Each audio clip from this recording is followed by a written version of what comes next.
Bismillahirrahmanirrahim. Today we are going to start chapter number 5, which is related with inorganic second year chemistry, and the chapter name is D block elements. D block elements ये belong कर रहे हैं transition elements से, तो हम इसका पहले introduction पढ़ लेते हैं, then we will move towards its properties. Number 1, those elements with atoms in which there is progressive filling of electron in d subshell. वो तमाम एलिमेंट्स अपने एटम के साथ जिनमें इलेक्ट्रॉन डी सबशेल में इंटर हो, ये एलिमेंट्स कहलाते हैं डी ब्लॉक एलिमेंट्स, या second definition, those elements in which last two subshell, that is n and n-1 are incomplete, while all inner shells other than n and n-1 are complete, are called d block elements. तो यहां पर हमने दो definition पढ़ी, वो तमाम elements अपने atom के साथ जिसमें progressive filling of electron d subshell में हो, वो कहलाते हैं डी ब्लॉक एलिमेंट्स, या वो तमाम एलिमेंट जिनमें लास्ट दो सबशेल इनकम्प्लीट हो, दैट इज n और n-1, ये कहलाते हैं डी ब्लॉक एलिमेंट्स. जो भी डेफिनेशन समझ में आए वो आप लोग लिख दीजिएगा फाइनल में. अब इनमें those elements which have partially filled d orbitals in either ground state or in one or more than ions are called d block elements of outer transition elements. क्या मतलब, सिंपल सी बात ये है कि डी ब्लॉक एलिमेंट्स में जो D orbitals होते हैं ये होते हैं पार्शियली फिल्ड. डी में मैक्सिमम 10 इलेक्ट्रॉन आ सकते हैं, ये पार्शियली फिल्ड होते हैं. इनकी प्रॉपर्टीज एस और पी ब्लॉक एलिमेंट्स के दरमियान में होती है. Their properties are intermediate between s and p block elements. ये पी ब्लॉक से ज्यादा इलेक्ट्रोपॉजिटिव होते हैं, लेकिन इनकी पॉजिटिविटी एस ब्लॉक से कम होती है. एस ब्लॉक की पॉजिटिविटी ज्यादा होती है डी ब्लॉक से, और पी ब्लॉक की इलेक्ट्रोपॉजिटिविटी कम होती है डी ब्लॉक से. ये अपनी सबसे इंपॉर्टेंट चीज, they form ionic compound in their lower oxidation state and covalent compound in their higher oxidation state. पहली बात ये, डी ब्लॉक को ट्रांजिशन एलिमेंट्स कहते हैं. ट्रांजिशन एलिमेंट्स कहने की वजह क्या है? क्योंकि इनके ऑक्सीडेशन नंबर वेरिएबल होते हैं, एक से ज्यादा होते हैं. जब हम इसकी प्रॉपर्टी देखेंगे क्यों होते हैं वेरिएबल ऑक्सीडेशन से, तो आगे समझ में आएगा जर्नल कैरेक्टरिस्टिक्स में. तो आसान सी बात, अगर डी ब्लॉक एलिमेंट्स अपनी लोअर ऑक्सीडेशन स्टेट में होते हैं तो ये आयनिक कंपाउंड की फॉर्मेशन में पार्टिसिपेट करते हैं, और अगर ये अपनी हायर ऑक्सीडेशन स्टेट में होते हैं तो ये फॉर्मेशन करते हैं कोवेलेंट बॉन्ड. ठीक है, इनकी इलेक्ट्रॉनिक कॉन्फ़िगरेशन जर्नल क्या होती है? ns2 n-1 d1-10. डी में मिनिमम 1 इलेक्ट्रॉन भी आ सकता है और मैक्सिमम 10 इलेक्ट्रॉन भी आ सकते हैं. तो यहां पर हमने डी ब्लॉक एलिमेंट्स का जर्नल इंट्रोडक्शन कंप्लीट कर लिया. If you have any query regarding introduction of D block elements, that is transition element, so you can directly message me or comment. Now we are going to move towards general characteristics of D block element, that is transition metal. Number 1 is electronic configuration. Electronic configuration of first series of D block elements consisting of 10 elements, 10 elements है, scandium to zinc. इसमें आपको नजर आ रहा है कि 4s और 3d ये दो ऑर्बिटल है. 3d में मैक्सिमम 10 इलेक्ट्रॉन आ सकते हैं और 3d में मैक्सिमम 1 इलेक्ट्रॉन आ सकता है. तो d में मैक्सिमम 10 इलेक्ट्रॉन आ सकते हैं और मिनिमम 1. ठीक है, तो ये इलेक्ट्रॉनिक कॉन्फ़िगरेशन है, याद करने की जरूरत नहीं है, हमें इलेक्ट्रॉनिक कॉन्फ़िगरेशन करनी आती है. जस्ट एटॉमिक नंबर गिवन होगा 21, 22, 23 अप टू 30, हमें जस्ट इसकी इलेक्ट्रॉनिक कॉन्फ़िगरेशन लिखनी है और कुछ भी. ठीक है, दिखाने का मकसद ये था कि इन सब में लास्ट सबशेल कौन सा है? डी. तो ये कहला रहे हैं D block elements. Now atomic size, atomic size of D block element decrease होता है scandium to zinc.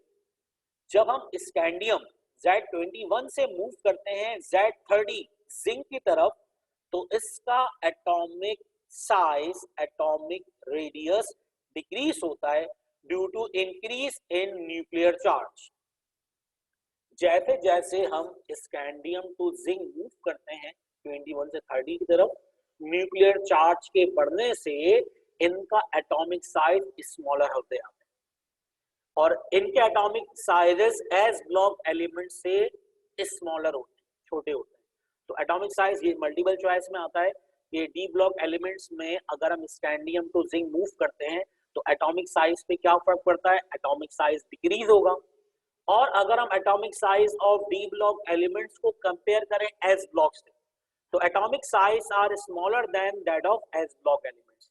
D block elements के atomic sizes, atomic radius smaller होते हैं as compare to S block elements. तो ये इंतहा की आसान सी प्रॉपर्टी थी एटॉमिक साइज। ये भी मल्टीपल चॉइस के लिए इंपॉर्टेंट है, इस तरह आईपी भी मल्टीपल चॉइस के लिए इंपॉर्टेंट है। तो आईपी की वैल्यू देख लेते हैं। द आईपी मतलब आयोनाइजेशन पोटेंशियल या IE ionisation energy. The IP value of transition metals are intermediate between S and P block। ये शो करते हैं कि ये इलेक्ट्रोपॉजिटिव P ब्लॉक से ज्यादा है और S ब्लॉक से कम है। Due to intermediate values of IP, they can form ionic as well as covalent compounds। देखिए आयोनाइजेशन पोटेंशियल किसे कहते हैं? The minimum amount of energy which is required to eject या release most loosely bounded electron from an atom in gaseous state। किसी भी atom में से अगर वो गैसी हालत में हो, उसके लास्ट सब शेल में से, लास्ट शेल में से इलेक्ट्रॉन निकालने के लिए जो अमाउंट ऑफ एनर्जी रिक्वायर्ड होती है, इसको हम कहते हैं ionization potential. Ionization potential D block elements का एस ब्लॉक से कम होता है और पी ब्लॉक से ज्यादा होता है। ठीक है, क्योंकि आईपी की वैल्यूज डी ब्लॉक की इंटरमीडिएट दरमियान में होती है एस और पी ब्लॉक के, लिहाजा ये जो डी ब्लॉक एलिमेंट्स हैं इनमें ना सिर्फ आयनिक बॉन्ड बनाने की एबिलिटी पाई जाती है बल्कि कोवेलेंट बॉन्ड बनाने की एबिलिटी। ठीक है, आयनाइजेशन पोटेंशियल को हम आयनाइजेशन एनर्जी भी कहते हैं, कोई डिफरेंस नहीं, सेम एक ही चीज के दो नाम है, आयनाइजेशन पोटेंशियल या फिर आयनाइजेशन एनर्जी। ठीक है, atomic size, electronic configuration and ionization potential, these three characteristics are important for multiple choice questions. If you have any difficulty for understanding electronic configuration, atomic size or ionization potential, you can directly ask me question, then we will resolve.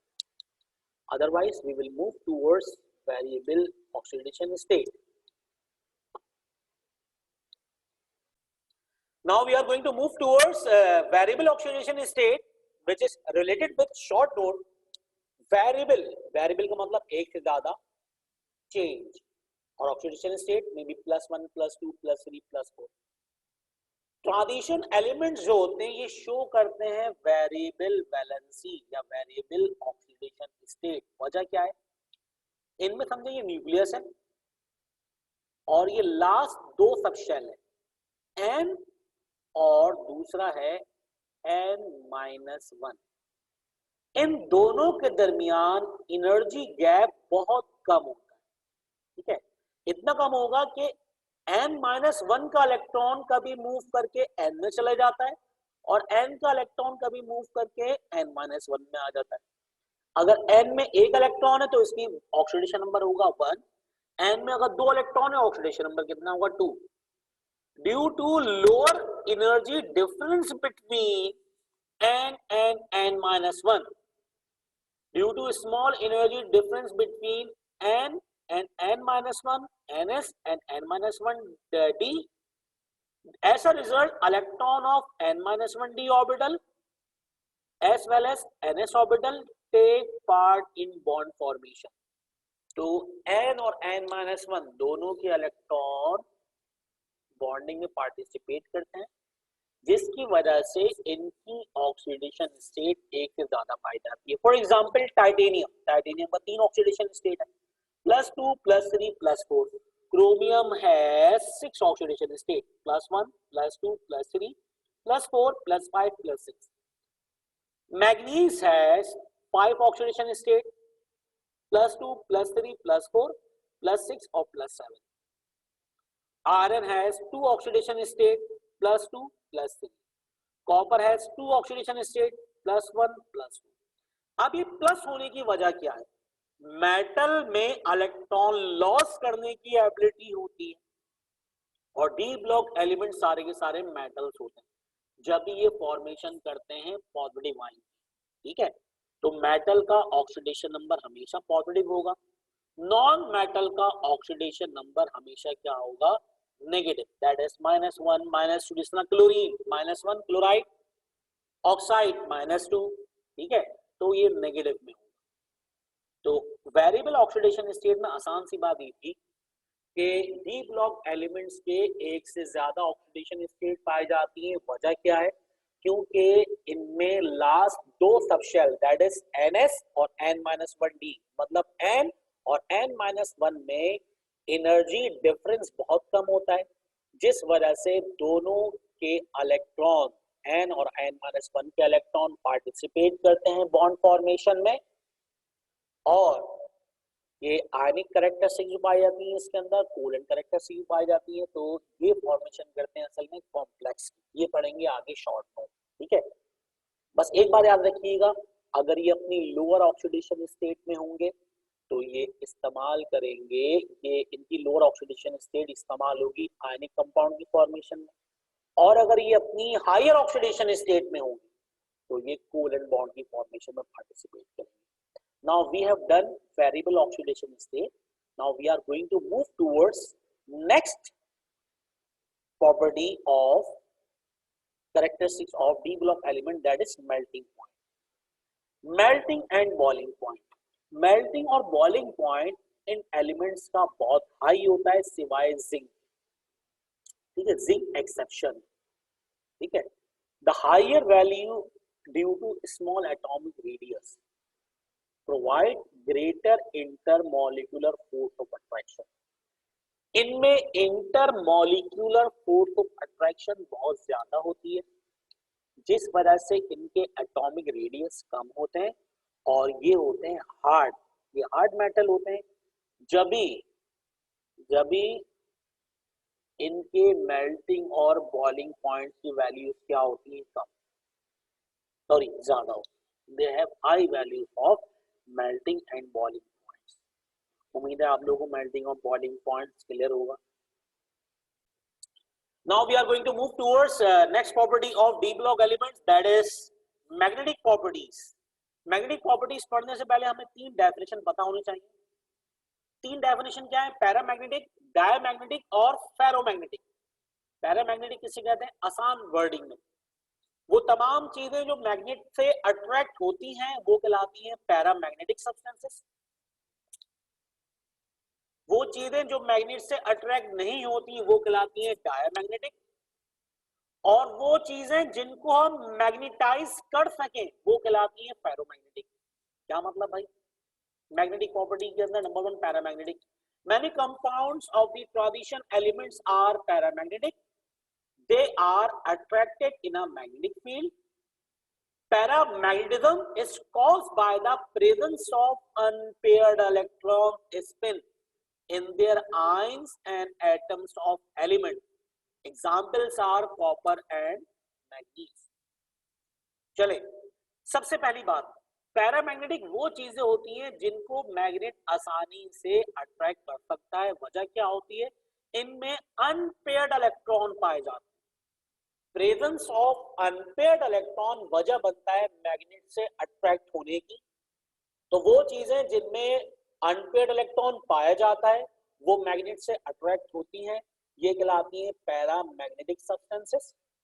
वो चीजें जिनमें unpaired electron absent होता है, इसका मतलब सारे के सारे इलेक्ट्रॉन पेयर्ड होते हैं। जिंक जो है वो डायमैग्नेटिक है। जिंक Zn, जिंक लिखेंगे 30 तो वो क्या है, डायमैग्नेटिक।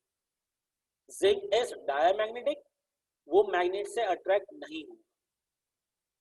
फेरोमैग्नेटिक वाहिद है आयरन कोबाल्ट निकल, ये कहलाती है फेरोमैग्नेटिक, ठीक है। और ये इनको मैग्नेटाइज कर सकते हैं, जिस तरह सोलिनॉइड और टोराइड बनाते हैं, ठीक है। वो क्या करते हैं, हम किसी भी मेटालिक रॉड को लेंगे और उस पर कॉपर का वायर लिपेट देते हैं, ठीक है। कॉपर का वायर लिपेटने से क्या होगा, उसको magnetic field electric current pass करें तो कुछ आवर्स के बाद उसमें मैग्नेटिक प्रॉपर्टी जनरेट हो जाएंगी, तो ये कहलाती है फेरोमैग्नेटिक सब्सटेंस। अब देखिए सवाल किस तरीके से आता है। अब सवाल किस तरीके से आता है, फाइनल में आप लोगों को एटॉमिक नंबर गिवन होगा। फॉर एग्जांपल मैं आप लोगों को नंबर गिवन देता हूं, मैं आप लोगों से बोलूंगा Z21 बताइए पैरामैग्नेटिक डाया या फेरो। तो हम दोबारा मूव करते हैं इलेक्ट्रॉनिक कॉन्फ़िगरेशन की तरफ और यहाँ बताते हैं पैरा डाया फेरो कौन कौन है। देखें पहली बात, डी के अंदर मैक्सिमम 10 इलेक्ट्रॉन पाए जाते हैं, अभी कितने हैं 1, इसका मतलब एक अनपेयर्ड इलेक्ट्रॉन आ गया।